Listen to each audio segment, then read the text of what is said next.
Hi guys, कैसे हैं आप लोग। तो कल हमने देखा था इलेक्ट्रोस्टैट का, है ना। कल हमने फर्स्ट लेक्चर में डिस्कस किया था चार्ज के बारे में, है ना। चार्ज कैसे प्रोड्यूस किया जाता है उसके बारे में हमने देखा था, प्रॉपर्टीज ऑफ चार्ज के बारे में देखा था, और उससे रिलेटेड कुछ प्रॉब्लम्स भी हमने क्या किया था, डिस्कस किया था क्लास में, है ना। चलिए आज हम लेक्चर्स को क्या करते हैं, आगे बढ़ाते हैं। Let get start the study, है ना। चलिए आज हम शुरू करते हैं दोस्तों कूलम्ब्स लॉ, है ना। आज हम लोग क्या पढ़ेंगे, कूलम्ब्स लॉ के बारे में पढ़ेंगे। कूलम्ब्स लॉ क्या होता है उसके बारे में समझ लेते हैं, ठीक है।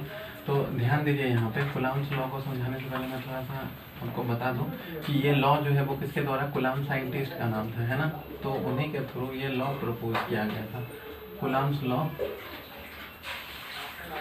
Coulomb's was the first scientist, है ना,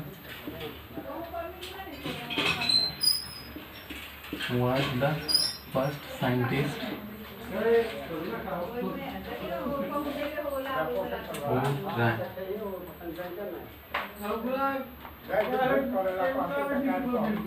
who tried to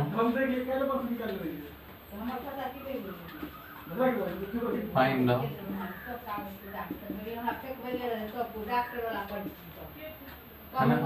Coulomb was the first scientist who tried to find out the formula for the forces, है ना।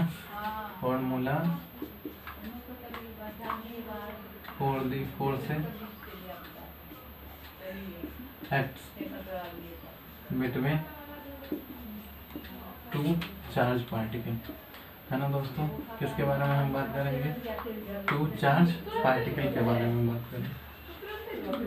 और ये चार्ज पार्टिकल हमारा कैसा होगा, पॉइंट चार्ज होगा, है ना।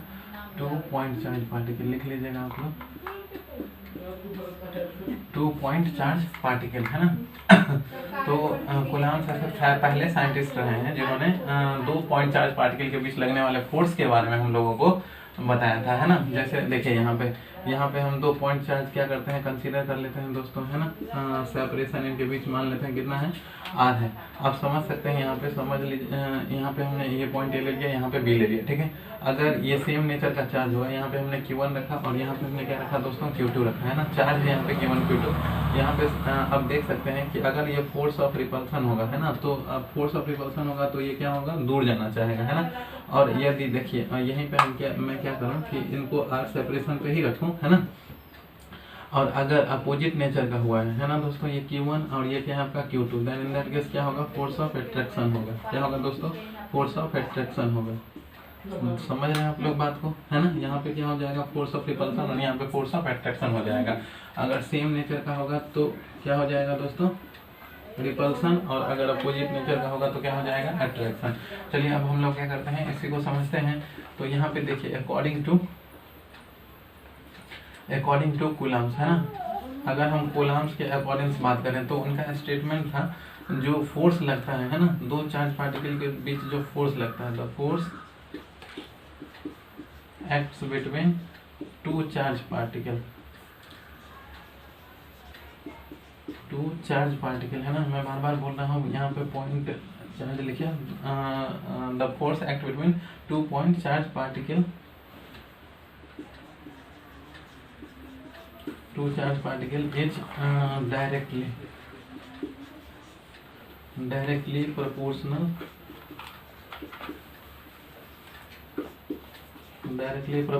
to the product of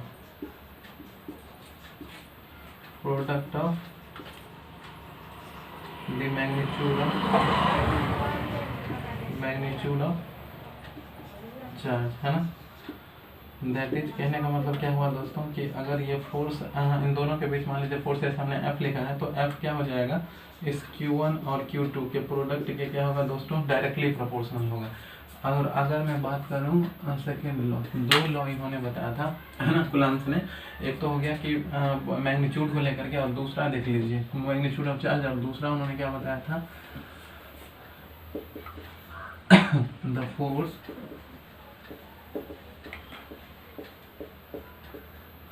the force acts between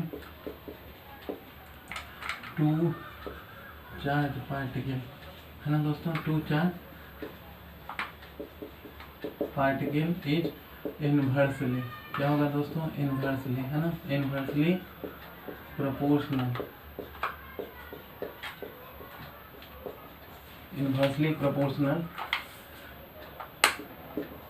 to the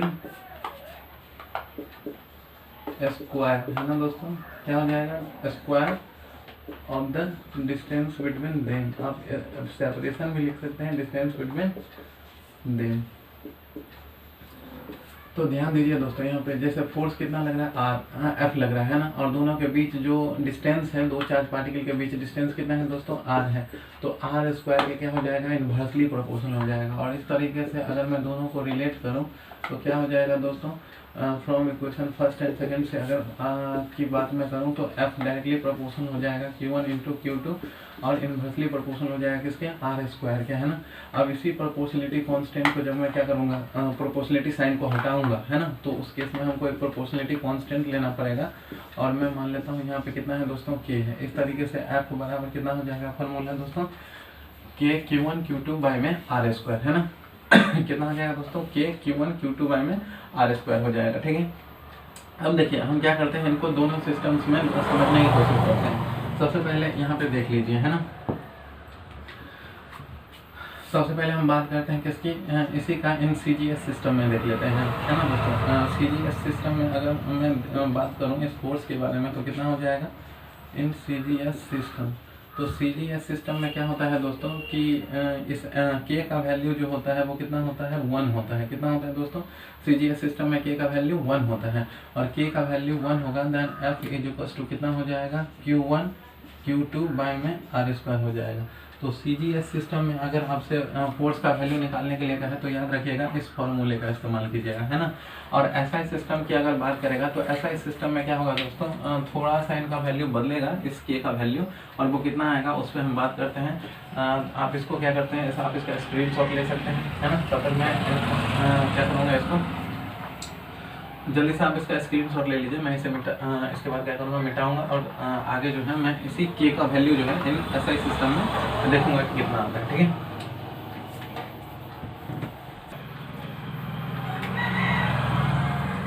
तो चलिए हम लोगों ने किसमें CGS सिस्टम में देखा कि K का वैल्यू कितना होता है, 1 होता है ना।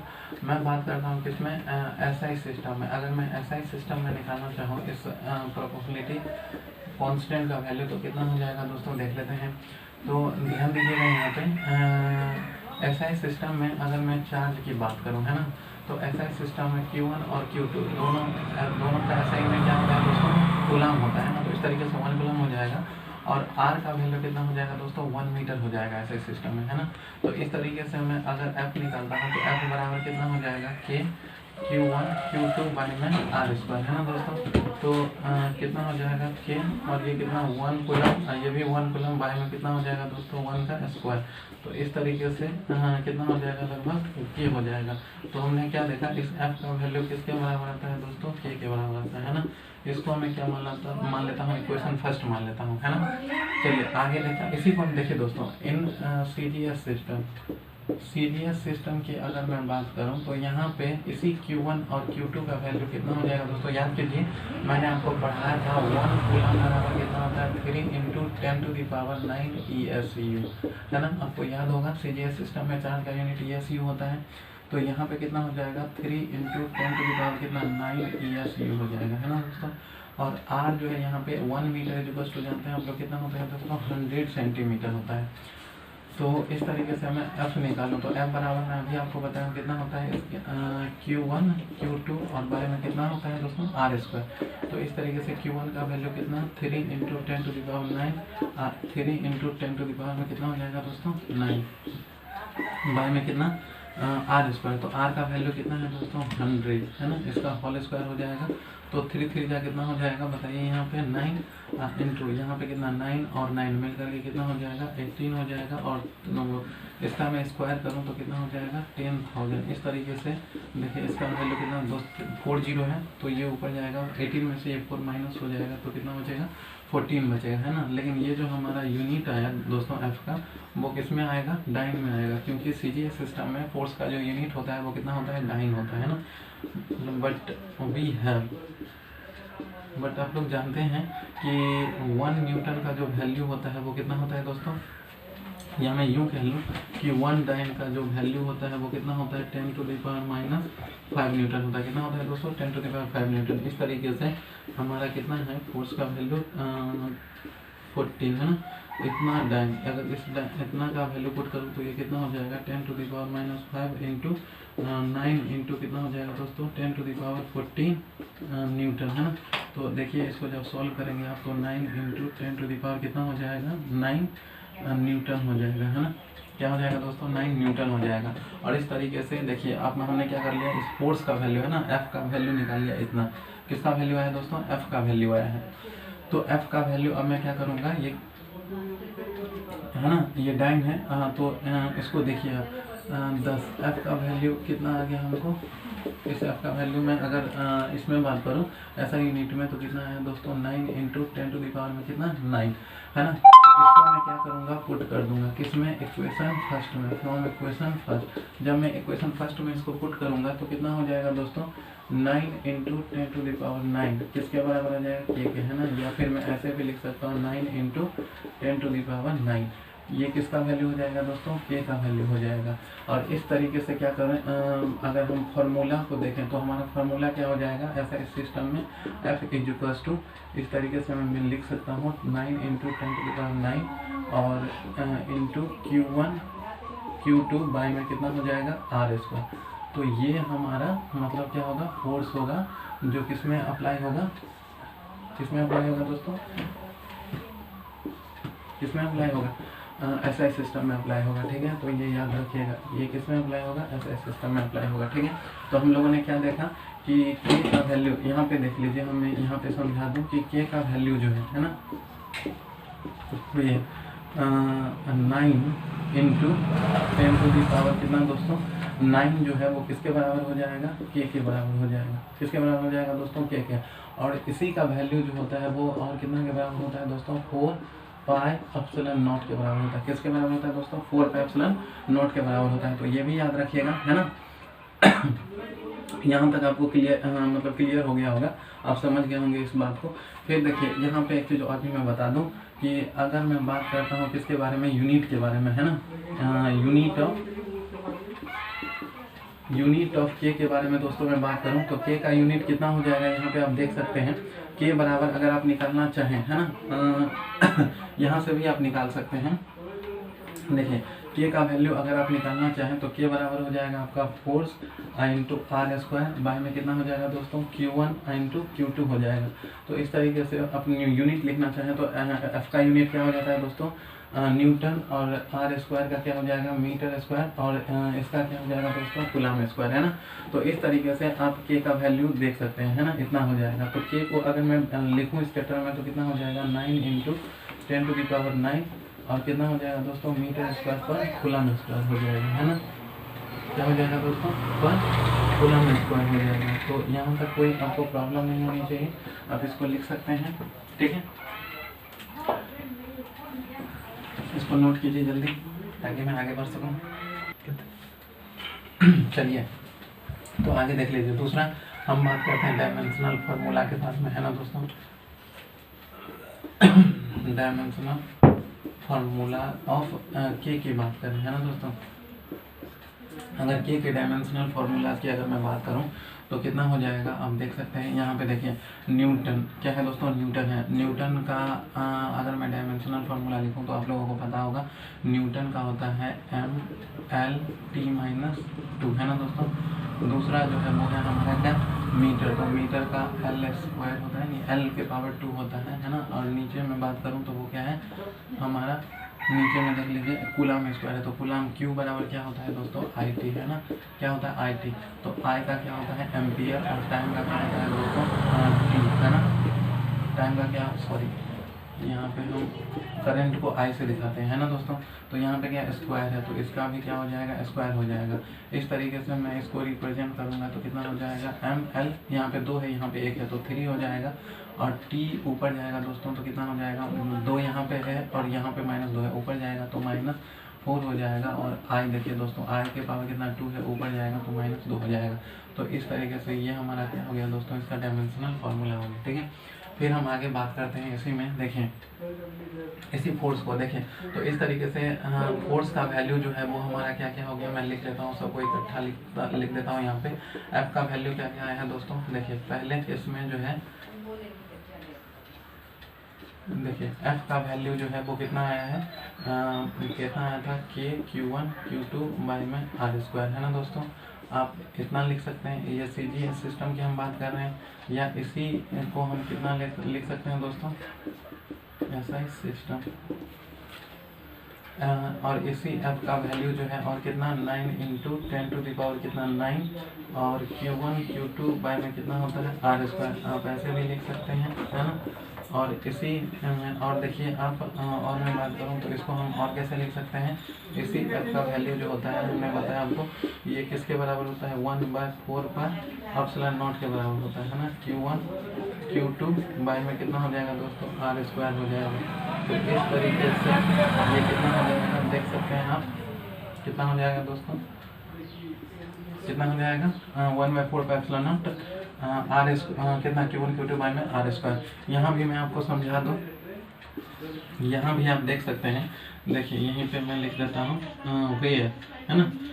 क्या हो जाएगा आप जरा बताइए हमको, एप्सिलॉन नॉट है ना, एप्सिलॉन नॉट का जो वैल्यू होगा वो कितना हो जाएगा, पाई का वैल्यू तो आप जानते हैं दोस्तों कितना लगभग हम लोग 3.14 लेते हैं, लेकिन एप्सिलॉन नॉट का वैल्यू मैं यहाँ पे बता दूँ ये होता है 8.854 इंटू ये 8.854 है दोस्तों, मैं फिर से लिख देता हूँ 8.854 इंटू 10 टू द पावर -12 है ना। और इसके यूनिट की बात करूँ तो देखिए अगर ये यूनिट यहाँ आता है तो ये इसके नीचे आ जाएगा और इस तरीके से क्या हो जाएगा कूलम स्क्वायर न्यूटन पर मीटर स्क्वायर हो जाएगा है ना दोस्तों। तो इस तरीके से आप क्या कर सकते हैं, इसका डायमेंशनल फार्मूला, ये तो यूनिट हो ही गया और डायमेंशनल फार्मूला भी आप क्या कर सकते हैं इसका लिख सकते हैं है ना। चलिए मैं लिख देता हूँ, इसका जो डायमेंशनल फार्मूला हो जाएगा वो कितना हो जाएगा, dimensional formula of epsilon not. ये बहुत इंपॉर्टेंट है दोस्तों, कई बार एग्जाम्स में पूछा गया, यहाँ तक कि 2013 में ये IIT में भी क्वेश्चन आया था है ना। मैं बहुत सिंपल बट क्या करें पूछा गया था। तो यहाँ पे मैं बता दूँ इसका डायमेंशनल फार्मूला देखिए कूलम स्क्वायर है तो कूलम को हम क्या लिख सकते हैं IT लिख सकते हैं तो I और ये कितना T स्क्वायर है तो मैं इसको स्क्वायर लिख देता हूँ। और नीचे क्या है दोस्तों न्यूटन को मैंने पहले ही बताया ML/T माइनस क्या लिखेंगे 2 लिखेंगे है ना। और नीचे देखिए नीचे क्या है मीटर स्क्वायर, इसको मैं क्या लिखूंगा L2 लिखूंगा। तो इस तरीके से अगर मैं बात करूं तो कितना हो जाएगा दोस्तों I है ना, कितना हो जाएगा देखिए m ऊपर जाएगा तो m टू द पावर -1 हो जाएगा और l ऊपर जाएगा दोस्तों तो l कितना यहाँ पे देख सकते हैं ये 1 है ये 2 है तो 3 हो जाएगा, ऊपर जाएगा तो -3 हो जाएगा। और इसके अलावा t की बात करूँ मैं तो t देखिए यहाँ पे 2 है ये ऊपर जाएगा तो प्लस हो जाएगा और i बच गया दोस्तों है ना। तो i देख सकते हैं यहाँ पे i कितना है i टू द पावर कितना है दोस्तों 2 है ना। तो इसका मैं 2 लिख सकता हूँ। तो इस तरीके से हमने एप्सिलॉन नॉट का भी डायमेंशनल फार्मूला देख लिया है ना। चलिए इसको नोट कीजिए, आगे देखते हैं इसमें। चलिए दोस्तों अब देखिए एक छोटा सा मैं क्वेश्चन पूछता हूँ है ना, बहुत सिंपल है। इफ Q1 एंड Q2 है ना, product of Q1 Q2 less than 0 then क्या होगा दोस्तों बताइए, इसमें अट्रैक्शन होगा या रिपल्सन होगा, अट्रैक्शन रिपल्सन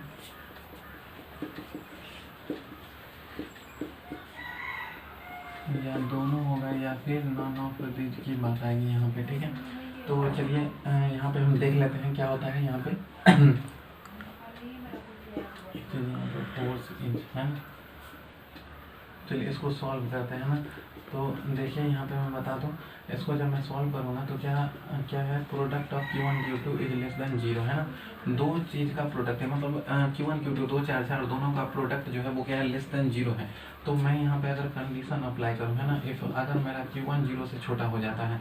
आप बताइए दोस्तों, दो चीज़ का प्रोडक्ट 0 से छोटा होने का मतलब क्या हुआ दोस्तों, कि अगर आप x को y से मल्टीप्लाई कर रहे हैं तो वो क्या आना चाहिए, नेगेटिव आना चाहिए, है ना।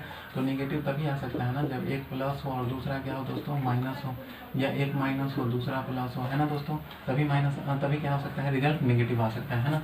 तो अगर मैं क्या कहता हूँ कि एक मेरा पॉजिटिव है तो दूसरा नेगेटिव होगा, और अगर मेरा पहला नेगेटिव है तो दूसरा क्या होगा, पॉजिटिव होगा, तभी जो है रिजल्ट क्या आएगा, नेगेटिव आएगा। तो इसी कॉन्सेप्ट पे हम क्या करेंगे, इस क्वेश्चन को सॉल्व करेंगे। देखिए जैसे यहाँ पे हमने Q1 को क्या मान लिया, 0 से छोटा मान लिया, है ना। देन Q2 क्या हो जाएगा दोस्तों, ग्रेटर दैन 0 हो जाएगा, है कि नहीं है। अब अगर ऐसा होगा तो देखिए दोनों अपोजिट नेचर का हो गया, एक नेगेटिव और एक क्या हो गया दोस्तों, पॉजिटिव। यहाँ पे Q1 जो है वो क्या हो गया दोस्तों, नेगेटिव हो गया, है ना, और यहाँ पे Q2 जो है वो क्या हो गया दोस्तों, पॉजिटिव हो गया। तो अगर नेगेटिव पॉजिटिव है तो उस केस में आप ही बताइए कि दोनों के बीच में क्या होगा, है ना। अगर ये नेगेटिव है और एक क्या है, नेगेटिव है दोस्तों, है ना, Q1 नेगेटिव है और Q2 जो है पॉजिटिव है, तो उस केस में क्या होगा दोस्तों, अट्रैक्शन, है ना। क्या होगा दोस्तों, यहाँ पे अट्रैक्शन होगा। एग्जैक्ट इसका दूसरा भी केस आ सकता है अगर मैं देन अट्रैक्शन टेक्स प्लेस यहाँ पे लिख देता हूँ, देन अट्रैक्शन टेक्स प्लेस, है ना। यहाँ पे क्या होगा, अट्रैक्शन अप्लाई होगा। और दूसरा देखिए दोस्तों, अगर मेरा Q1 क्या हो जाए, 0 से बड़ा हो जाए, देन इन दैट केस क्या होना पड़ेगा दोस्त, Q2 को 0 से छोटा होना पड़ेगा। क्या होना पड़ेगा, Q2 को 0 से छोटा होना पड़ेगा। और अगर ऐसा हुआ तो देख सकते हैं इस बार ये क्या हो गया, पॉजिटिव हो गया, और ये क्या हो गया दोस्तों, निगेटिव। फिर क्या हो जाएगा, फिर यहाँ पे अट्रैक्शन हो जाएगा, अट्रैक्शन टेक्स प्लेस, है ना। इस केस में भी क्या होगा, अट्रैक्शन ही अप्लाई होगा यहाँ पे, है ना। तो यहाँ पे देख रहे हैं हम लोग, है ना। यहाँ पे क्या है, पहला वाला यानी कि Q1 जो है मेरा पॉजिटिव है और दूसरा Q2 जो है दोस्तों वो क्या है, नेगेटिव है। तो इन दोनों में क्या होगा, अट्रैक्शन। इन दोनों में क्या होगा दोस्तों, अट्रैक्शन ही अप्लाई होगा, है ना। ऊपर वाले में भी और नीचे वाले में भी क्या होगा, अट्रैक्शन अप्लाई होगा, ठीक है। चलिए इसी तरीके से अगर मैं और क्वेश्चन देखूँ तो क्या हो जाएगा, इफ सेम चीज़ है, अगर Q1 और Q2 का प्रोडक्ट 0 से क्या हो जाता है दोस्तों, बड़ा हो जाता है। तो चलिए मैं इसको ऐसे ही आपको लिखा देता हूँ एज ए नोट्स। तो क्या हो जाएगा, आप बता सकते हैं यहाँ पे Q1 जो है क्या हो जाएगा, 0 से बड़ा होगा। देन Q2 के भी क्या होना पड़ेगा दोस्तों, अगर दो चीज़ का प्रोडक्ट पॉजिटिव है तो यहाँ पे मैं बता दूँ पॉजिटिव, अगर आप x और y को क्या करते हैं, मल्टीप्लाई करते हैं और रिजल्ट क्या आता है, पॉजिटिव आता है। इसका क्या मतलब है, ये भी पॉजिटिव ये भी पॉजिटिव होगा, है ना दोस्तों। और क्या हो सकता है, ये नेगेटिव और ये भी नेगेटिव, तभी रिजल्ट क्या हो सकता है, पॉजिटिव हो सकता है ना दोस्तों। तो इस केस में अगर Q1 क्या है, ग्रेटर दैन 0 है, देन Q2 को भी क्या होना पड़ेगा दोस्तों, Q2 को भी जो है 0 से बड़ा होना पड़ेगा, है ना। तो यहाँ पे आप देख रहे हैं ये क्या है, पॉजिटिव है और ये भी क्या है दोस्तों, पॉजिटिव है। तो इस केस में होगा क्या, then in that case repulsion takes place, then in that case repulsion takes place. इस केस में क्या होगा दोस्तों, रिपल्सन होगा, है ना। यहाँ पे मैंने दोनों पॉजिटिव लिया, तो ये देखिए ये पॉजिटिव चार्ज हुआ, ये पॉजिटिव चार्ज हुआ, है ना। तो एक दूसरे को ये क्या करेगा दोस्तों, रिपेल करेगा, है ना। बीच का कुछ सेपरेशन हो सकता है, कुछ सेपरेशन पे हमने रखा है, आपको सेपरेशन नहीं भी देंगे तो भी चलेगा। तो यहाँ पे क्या हो रहा है, रिपल्सन हो रहा है यहाँ पे, जैसे कि हम यहाँ पे इंडिकेट किए हैं ना। दोनों चार्ज एक दूसरे से क्या हो रहा है, दूर जा रहा है। इसी में आप ऐसे भी कर सकते हैं थे इसको कि इफ Q1 लेस देन क्या हो जाए 0, और Q2 को भी क्या होना पड़ेगा दोस्त, कि Q2 को भी 0 से छोटा होना पड़ेगा। अगर ये छोटा है तो इस केस में ये भी नेगेटिव हो जाएगा और ये भी क्या हो जाएगा, नेगेटिव हो जाएगा। तो इस तरीके से देखिए क्या हो जाएगा, ज़रा बताइए आप हमको। इसमें भी रिपल्सन ही होगा, है ना। क्या होगा दोस्तों, रिपल्सन, रिपल्सन टेक्स प्लेस। यहाँ पर भी क्या होगा, रिपल्सन होगा, है ना। तो यहाँ देख सकते हैं ये नेगेटिव चार्ज है, मैं यहीं पे फिगर बना देता हूँ, ये नेगेटिव चार्ज है और ये भी क्या है, नेगेटिव है। तो ये क्या हो जाएगा दोस्तों, एक दूसरे से दूर जाएगा, है ना। यहाँ पे भी रिपल्सन हो जाएगा। आई होप कि ये आपको समझ में आ रहा होगा, है ना। चलिए आगे हम फिर बात करते हैं इसी में। अब हम देखेंगे दोस्तों कूलम्ब्स लॉ को वेक्टर के फॉर्म में, है ना। किसके टर्म में, वेक्टर के टर्म में देखेंगे। Coulomb's law,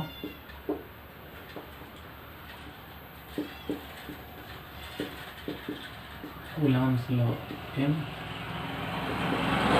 vector form. किसके फॉर्म में दोस्तों, वेक्टर के फॉर्म में देखेंगे, ठीक है। चलिए तो इसके लिए मैं समझा दूँ आपको थोड़ा सा। देखिए जैसे ये मान लीजिए कि ये मेरा क्या है, ओरिजिन पॉइंट है, क्या है दोस्तों, ओरिजिन है ना। तो ओरिजिन है यहाँ से, चलिए ये एक वेक्टर निकला और कहाँ पे पहुँचा, मतलब ये निकला और ये पहुँचा ए पे, है ना दोस्तों, कहाँ पे पहुँचा, ए पे पहुँचा। और यहाँ से भी मतलब एक पॉइंट निकला जो कहाँ पे पहुँचा दोस्तों, बी पे, है ना। या ऐसा कर सकते हैं, इसी को ए मान लेते हैं, इसको बी मान लेते हैं ना। तो ये देखिए, और डायरेक्ट यहाँ से फिर हम क्या करते हैं, ए से मेरे को बी जाना है ना। 2 पॉइंट है ना, 2 चार्ज पार्टिकल है यहाँ पे, मतलब जो है सो एक चार्ज पार्टिकल है, इसका नाम है Q2, और यहाँ पर जो चार्ज पार्टिकल है इसका नाम है Q1। क्या नाम है दोस्तों, Q1 नाम है, और यहाँ पे Q2 है ना। ध्यान रखिएगा थोड़ा सा इसको, मैं फिर से लिख देता हूँ। Q2 ये क्या है दोस्तों, Q2 है, और ये क्या है आपका Q1 है ना। तो इस केस में देखिए, कहिएगा ओरिजिन कैसे है, तो कुछ नहीं, बहुत सिंपल है। हम देखिए, इसको आप एक्स वाई से क्या कर सकते हैं, रिलेट कर सकते हैं, है ना। इसको आप क्या कर सकते हैं, एक्स वाई से रिलेट कर सकते हैं। जी मैं आपको फिर से बता देता हूँ इसी पॉइंट को अच्छे से। जैसे सपोज कीजिए कि ये हमारा क्या है, एक्सिस है ना, एक्सिस है, ये है एक्स, ये है वाई, और ये आपका क्या है, जेड है। ये क्या है दोस्तों, ये हमारा क्या है, जेड है। तो सपोज कीजिए कि यहाँ से मतलब एक चार्ज पार्टिकल निकलता है और कहाँ जाता है, ए पे जाता है, सॉरी बी पे जाता है। कहाँ पे जाता है दोस्तों, बी पे जाता है, और ये मेरा पॉइंट ओ है, और ये जो है वो कहाँ पे जाता है, ए पे जाता है। कहाँ पे जाता है दोस्तों, ए पे जाता है, और यहाँ पे चार्ज Q1 है, यहाँ पे चार्ज Q2 है, और यहाँ से डायरेक्ट कहाँ आता है दोस्तों, बी पे आता है ना। या फिर मान लीजिए दोनों का सेपरेशन जो है मैंने क्या ले लिया, बी ले लिया, है ना। तो इस तरीके से अगर मैं इसको वेक्टर फॉर्म में कन्वर्ट करूँ, है ना, ये मैं मान लेता हूँ कितना है दोस्तों, चलिए मैं इसको इंडिकेट कर देता हूँ किसके टर्म में, इसको R1 के टर्म में, और इसको इंडिकेट कर देता हूँ किसके टर्म में, R2 के टर्म में, है ना दोस्तों। एक को R1 और दूसरे को हमने क्या मान लिया, R2 मान लिया। तो यहाँ पे देखिए, from triangle law of addition, है ना, इसकी बात कर रहे हैं, from triangle law of addition. Triangle law of addition क्यों लगा रहे हैं दोस्तों, बताइए ज़रा हमको। ट्रायंगल लॉ ऑफ एडिशन की हम क्यों बात कर रहे हैं तो आपको पता होगा, जब एक वेक्टर का हेड क्या होता है, दूसरे वेक्टर के टेल के पास होता है, तो हम उसको ट्रायंगल ऑफ एडिशन से जोड़ते हैं। तो आप यहाँ पे देख सकते हैं, ये जो वेक्टर है उसके टेल के पास क्या है, इस वेक्टर का हेड है ना। इसलिए इसको क्या कौन से मेथड से ऐड करेंगे, ट्रायंगल ऑफ एडिशन से। तो देखिए क्या हो रहा है, यहाँ पे ओ जो है, ओ से हम कहाँ जा रहे हैं, ए, है ना। फिर ए से कहाँ जा रहे हैं, बी, और फिर डायरेक्ट कहाँ जा रहे हैं दोस्तों, ओ से डायरेक्ट बी के पास, है ना। तो इस तरीके से अगर मैं ए बी निकालूँ, तो ये ए बी इक्वल्स टू कितना हो जाएगा दोस्तों, ओ बी माइनस ओ ए हो जाएगा, है ना। तो इस तरीके से देखिए कि ये आर, अगर मैं इसको आर बोल, दोनों के बीच का सेपरेशन अगर ये आर है दोस्तों, है ना, तो कितना हो जाएगा, ओ बी का वैल्यू कितना है दोस्तों, R2, और ओ ए का वैल्यू कितना है दोस्तों, R1 है ना दोस्तों, कितना है, R1। तो इसको मैं यहाँ पे कितना लिख देता हूँ, R21, है ना। R21 को कितना लिखूंगा दोस्तों, वेक्टर R2 माइनस वेक्टर कितना हो जाएगा, R1 हो जाएगा, है ना। 2 चार्ज पार्टिकल के बीच का सेपरेशन। अब अगर मैं इसको क्या करता हूँ, वेक्टर के फॉर्म में लिखता हूँ, तो वेक्टर के फॉर्म में जब मैं लिखूंगा इसको, तो कितना हो जाएगा दोस्तों, यहाँ पे देख सकते हैं आप, F बराबर कितना होता है, वी है, F बराबर कितना होता है दोस्तों, 1/4πε0 Q1 Q2 बाय में कितना होता है दोस्तों, R² होता है ना। चलिए इसको नोट कीजिए, मैं इसको इस तरफ क्या करता हूँ, लिखता हूँ, है ना। इसका स्क्रीनशॉट ले लीजिए आप लोग।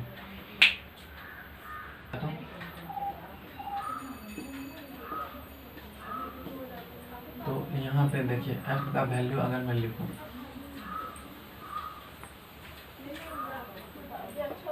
तो ये F देखिए कितना हो जाएगा, ये अगर मैं इसको वेक्टर फॉर्म में कन्वर्ट करूँ, तो ये कितना हो जाएगा दोस्तों, 1/4πε0 I, ये कितना हो जाएगा दोस्तों, Q1 Q2 बाय में कितना, R²। मैं क्या करता हूँ, यहाँ पे R से ऊपर नीचे क्या कर देता हूँ दोस्तों, मल्टीप्लाई कर देता हूँ, है ना। अच्छा एक चीज़ समझ लीजिए, यहाँ पे यूनिट वेक्टर जो होता है ना दोस्तों, मैं क्या कर सकता हूँ, यूनिट वेक्टर से किसी को भी मल्टीप्लाई कर सकता हूँ। आपको पता होगा कि हाँ, वेक्टर जो होता है उनका डायरेक्शन भी होता है ना, दोनों चीज़, ये देखिए डायरेक्शन भी होता है और उसका मैग्नीट्यूड भी होता है ना दोस्तों। क्या होता है, मैग्नीट्यूड भी होता है और डायरेक्शन भी होता है। तो आर कैप बराबर कितना हो, इस तरह से हम क्या लिख सकते हैं, वेक्टर आर बाई में आर का क्या हो जाएगा दोस्तों, मैग्नीट्यूड। तो इसी को मैं ऐसे भी लिख सकता हूँ दोस्तों, वेक्टर आर बाई में आर, है ना। क्योंकि मैग्नीट्यूड को एक मॉड के अंदर भी लिखा जाता है और वेक्टर का जो सिंबल होता है वो वहाँ से रिमूव करके भी हम क्या कर सकते हैं, लिख सकते हैं, है ना। तो यहाँ पे देखिए हम क्या करेंगे, आर के आपसे क्या कर सकते हैं, इसको मल्टीप्लाई कर सकते हैं और इस तरीके से ये कितना हो जाएगा 1/4 pi epsilon naught into Q1 Q2 by में कितना हो जाएगा आर स्क्वायर इंटू, इसको क्या लिखूंगा वेक्टर आर बाय में क्या हो जाएगा आर का मैग्नीट्यूड, है ना। तो इस तरीके से देखिए कितना हो जाएगा 1/4 pi epsilon naught into Q1 Q2 by में कितना हो जाएगा दोस्तों आर टू दी पावर कितना हो जाएगा 3, है ना। और यहाँ पे देखिए तो ये कितना हो जाएगा आर वेक्टर आर हो जाएगा, है ना। तो ये जो हमारा फॉर्म है वो क्या है, वेक्टर फॉर्म है ना। कौन सा फॉर्म है दोस्तों, वेक्टर फॉर्म है। तो ये क्या कीजिएगा आप याद रखिएगा, ठीक है। आगे मैं देखिए बात करता हूँ, अगर मैं इसके टर्म में लिखूँ तो ये कितना हो जाएगा दोस्तों, अगर सपोज कीजिए कि मुझे F12 लिखना है या 21, है ना, जैसे कि यहाँ पे हमने लिखा है तो F21 लिखूंगा मैं, तो कैसे लिखूंगा 1/4 pi epsilon naught into Q1 Q2 by में कितना हो जाएगा दोस्तों। तो देख सकते हैं आप मैग्नीट्यूड लिखना है, ये क्या है मैग्नीट्यूड है। तो यहाँ कितना हो जाएगा F21 को हम क्या लिख सकते हैं, देख सकते हैं R2 माइनस कितना लिखेंगे दोस्तों वेक्टर R2 माइनस R1, है ना, इसका होल क्यूब इंटू क्या लिख सकते हैं दोस्तों वेक्टर R2 माइनस R1 लिख सकते हैं, ठीक है। इसमें हम मॉड नहीं लगाएंगे, ये चूंकि वेक्टर है इसलिए। तो एक तो ऐसे हो जाएगा और इसी तरीके से अगर मैं 1/2 लिखूँ, है ना, अगर मैं 1/2 लिखूँ तो क्या हो जाएगा दोस्तों 1/4 pi epsilon naught into Q1 Q2 by में कितना हो जाएगा दोस्तों Q1 Q2 बाय में कितना हो जाएगा vector R1 minus vector R2, इसका मैग्नीट्यूड यानी कि इसका होल क्यूब और कितना हो जाएगा दोस्तों तो R1, है ना दोस्तों R1 और माइनस R2, है ना। चलिए इसको अच्छे से नोट कर लीजिए, ठीक है। और बाकी हम क्या करेंगे, इसको नोट कर लीजिए पहले, फिर मैं बात करता हूँ इसके ऊपर आप लोगों से, है ना। एक सिंपल सा क्वेश्चन बताता हूँ, डायरेक्ट फार्मूला बेस्ड क्वेश्चन बताता हूँ, फिर मैं देखूँगा इसके ऊपर।